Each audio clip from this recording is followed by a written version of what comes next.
Hi, welcome to my channel. This is Coffee and Hair with Yaz Blend. Of course, I got my coffee because I'm a hairdresser that needs caffeine every single day, and this is what fuels me and gets me through my day. But we're going to be getting down to the nitty gritty of becoming a hairstylist. I've been in this industry for about 11 years, and honestly, it's kind of crazy to say that because it has been quite a journey, and I would be lying if I didn't say I love it more now than I ever did before. So I'm going to be sharing some of my personal experiences and also what I would have done differently. If you're watching this, you're either in cosmetology school or you're about to start cosmetology school, or you're looking for your first hairstyling job. I'm going to be discussing with you what to look for and what not to look for in your first job.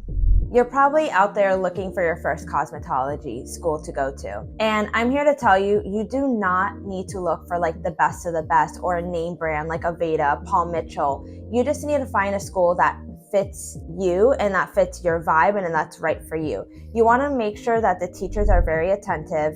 If you know anyone that's in that cosmetology school, ask them how their experience was, because really you're in there to get the standard guidelines just for you to pass to get your license by the state. When I was looking for my cosmetology school, I went to a community college and I went to 2 other beauty schools. And I ended up picking out a school that was actually family owned, and the classes were about 7 to 8 people, which for me, that was very important because I needed a small class to know that my teacher was going to be there for anything I needed to ask. And I felt like when I went to the community college, there was probably, I want to say about 25 students in that class. The teachers were outnumbered. Like, how can they really be there and be on top of the students to show them every step of the way? And right now, cosmetology school costs anywhere for about $20,000 to $30,000. When I went to school, which was back in 2012, it was about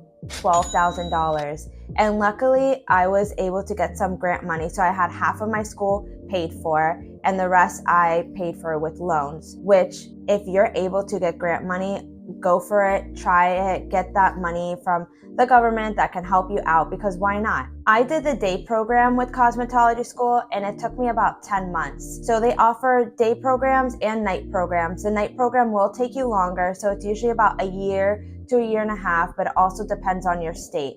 In Florida, we need 1,200 hours. In New York, it's like 1,000. California is also about 1,000. And after that, then you're able to get your license. So keep that in mind. If you're trying to like knock out beauty school, go for the day classes if you can do it, because it's a lot shorter and you'll get into a salon faster. When you're in cosmetology school, you will do classroom work, and also you will build like your own clients, to have people that will come in and that will request services. And one thing you should do when you're in cosmetology school is, which I wish I did, take advanced education classes.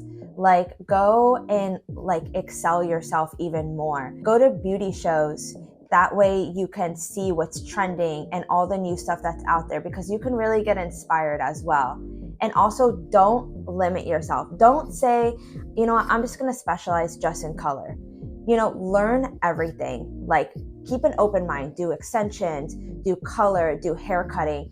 That when you're in the beginning of your stages, that's the time that you want to experiment and try everything, whether it's updos, whether it's, I didn't want to do perms. If you don't want to do perms, or there's something that you really hate, obviously don't do it, but keep yourself open-minded. And also, one thing when you're in cosmetology school, try to find a master hairstylist at a salon that you can like start your mentorship program with. That way you can train under them. Get yourself in the door at a salon, because then you could really see how a salon environment works and how other stylists do hair. Okay, so you're finally done with cosmetology school and you're looking for your first hairstyling job. If you are not in a salon yet, these are the things that you should look for, or if you're looking for a hairstyling job while you're in cosmetology school. Try to find a salon environment that fits your vibe, that fits what your clientele of what you want to build. And also, if you don't have a master hairstylist that you are assisting, find someone that you want to assist. And usually they offer mentorship programs. So even if you have someone on Instagram or on social media and you love the way you love their work, you love how they are, you love their vibe, reach out to them, DM them, ask them if they're looking for if they need an assistant. That's don't be shy to do that, because you'll be surprised. They will be like, oh yeah, actually I am looking for assistant, and it doesn't hurt to try. If you're looking for a salon in your area, my mentor told me this and it really stuck with me. She said, go to look at different salons and be a client. Go in for a book a blow dry, because then you'll really see how that environment is and how the salon operates. Because a lot of times when you go in for an interview, people are always going to be on their best behavior. You're not going to see the inside of things and how people really are running. Especially book it on a busy day too, like a Friday and Saturday, because then you could see how crazy that salon probably will be running. What I'm going to say is going to be very important. So when you have a mentor, they should always be training you, whether you're training with them hands-on in the salon while they're doing their clients, or they're staying after and they're doing classes with you. This is when you're going to learn so much, and you will be so much more comfortable when you go behind the chair. And usually mentorship programs are about 10 months to a year. And the reason being is because they're going through everything with you, and you'll get used to the clients that are coming in. They'll get used to you. And who knows, a lot of times people who are master hairists can't always accommodate all of their clients. So they will start coming to you because it will be easier for them to come in with you, and they'll feel comfortable because they know you trained under their old hairstylist. So let's talk about pay. Every city and state is different. Obviously, if you're in Manhattan, you're always going to be getting paid more because they just have a higher pay. Florida, our minimum wage sucks compared to a lot of states, but usually to be an assistant at a salon, you're going to be paid here around $10 to $14, plus you will get tip. I know it's a lot of times really hard in the beginning. When I started, I was getting paid about $8.50 an hour. And I was also working another job. I was also a hostess in the beginning, just to obviously pay my bills. But if you love this career, it will pay off. It's so hard in the beginning to build because you don't feel super confident. But trust me when I say, it gets better. I promise you. After you're done with your mentorship program, now you're about to go on the floor. And I know it's so nerve-wracking, but you're like, why am I nervous? Because I should be super confident, but it's humanly. You're gonna be nervous, but you're gonna do great. You're honestly, your first haircut, I remember actually my first men's haircut, I was so nervous. This guy came in and I'm like, no, I don't want to do it.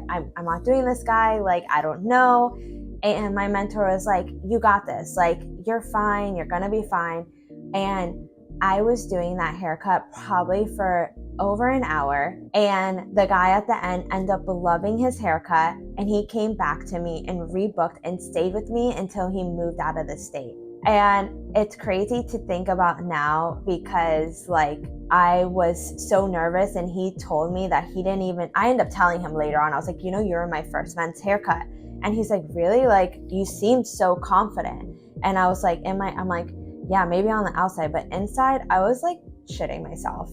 And the whole salon ended up closing down. I was the last person. Everyone left, but I got through it. And it's just one of those things that we're all going to go through. You're going to make mistakes. You're going to mess up people's hair. And it's just a matter of making sure that you learn from it. And when you go on the floor, I highly suggest doing commission, only because you don't have to worry about paying a weekly rent or monthly rent.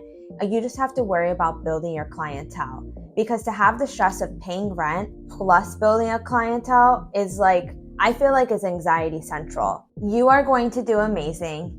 Just believe in yourself. And remember, focus on perfecting your craft. Don't worry about oh wow, this person did 3 clients and I'm so on my first client. focus on perfecting your craft and the speed will follow. I will go more into depth in my next video between the difference of commission, chair rental, and suite rental. Thank you guys for watching my channel. This is Coffee and Hair with Yaz Blends, and make sure to subscribe and get notified with my next video. Bye guys.